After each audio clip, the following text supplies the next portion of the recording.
These people are enemies. We respected you, but you are killing us. I'm going to be operated again. Go to Medill and you'll see the records. I can't walk now properly. Only to realize later that they were taking me to Bomet. And then I told them on the road, kindly drive me slowly because I've got a problem with my spinal, my back. Chair, I want to bring to your attention that I was given a thorough operation because I had a spinal injury. That was 2016. Records are there in Medill, and I was feeling that my health will really be affected by the way they were driving me. So I requested them to drive me slowly, but they refused. They simply told me in Kiswahili, wewe ni mfungwa, hauna la kusema. Wewe ni criminal. I even told them, even criminals have got the right to live. So allow me, drive me slowly. I want to tell you, Chair, that that particular drive also damaged or injured my spinal cord. And last week I was in Karen Hospital.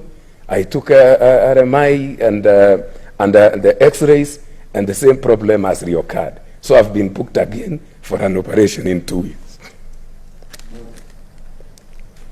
These people are enemies. We respected you, but you are killing us. I'm going to be operated again. Go to Medill and you'll see the records. I can't walk now properly. They took me here to Bomet. After arriving in Bomet, I was taken to CD police station. And they told me, you have got no crime as such.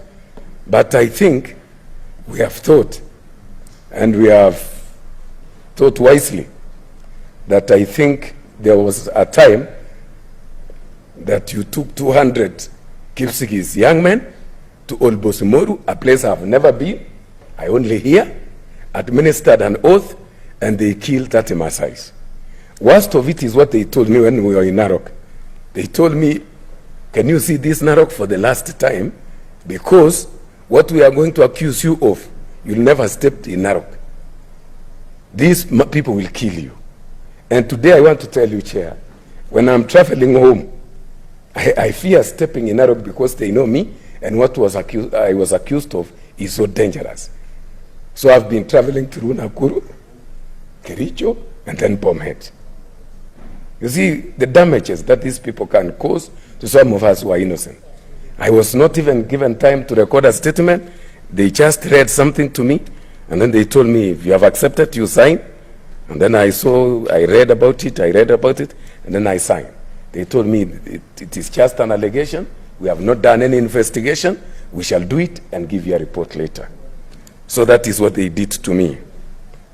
I don't want us to lose this opportunity, Chair. And so that as members of the public are watching, they think that we are just here to discuss because 3 of our colleagues have been arrested. Yes, we are human beings, but we are also representatives of people.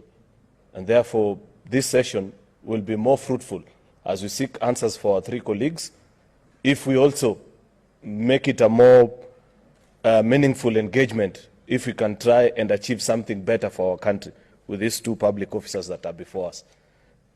Mr. Chairman, this issue should not be treated in the casual manner that I see the IG and the DCI want to treat it. The kind of answers they are giving, because I've listened to them 2 times that they've appeared before us. This is a very risky issue. Mr. Chairman, Article 1 of our Constitution, the first institution that Kenyans delegate power to, before they even give it to the executive, that is the president, before they give it to the judiciary, to the Chief Justice, they first give it to Parliament. These 3 gentlemen exercise authority on behalf of the people who voted for them.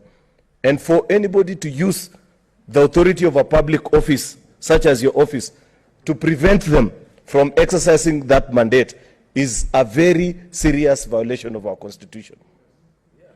Mr. Chairman, there are no kids here. All these are adults. The truth of the matter, and you know it, DCI, you know it, IG. These 3 gentlemen were being stopped from voting on that particular day. It's a very simple assignment.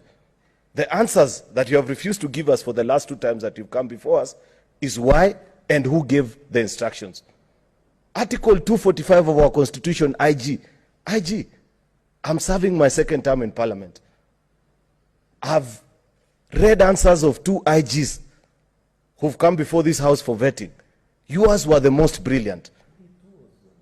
I happily gave you my vote on behalf of the people of Kericho and say, this gentleman is right and fit to serve as our Inspector General. Because of the things that you said. But I'm disappointed, my brother, because of what is happening to our police service. Read Article 245(2). You are supposed to exercise independent command over the National Police Service. What is your understanding of independent command if you'll come back here today and are not sure who sent instructions for 3 senators to be arrested on the same day, and on a day that they are supposed to agree on a very important national duty? The reason countries fight, the reason Somalia is the way it is, the reason Libya is the way it is because of resources. We were coming here to agree on resources that day. Then people who don't care about this country, who want to have their way, they use the authority of the police to arrest 3 of our colleagues. 2 times you've come before us. You haven't brought answers.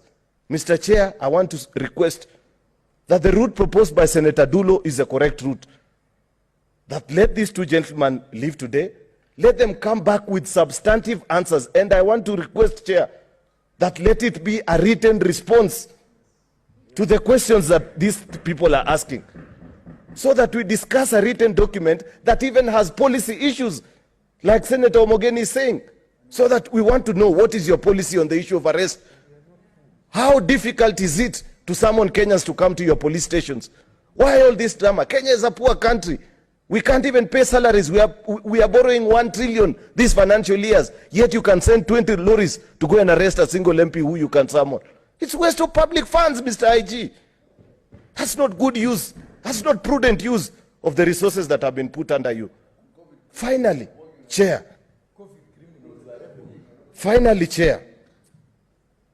I want to plead with this gentleman, Mr. IG, do not allow police to do political assignments.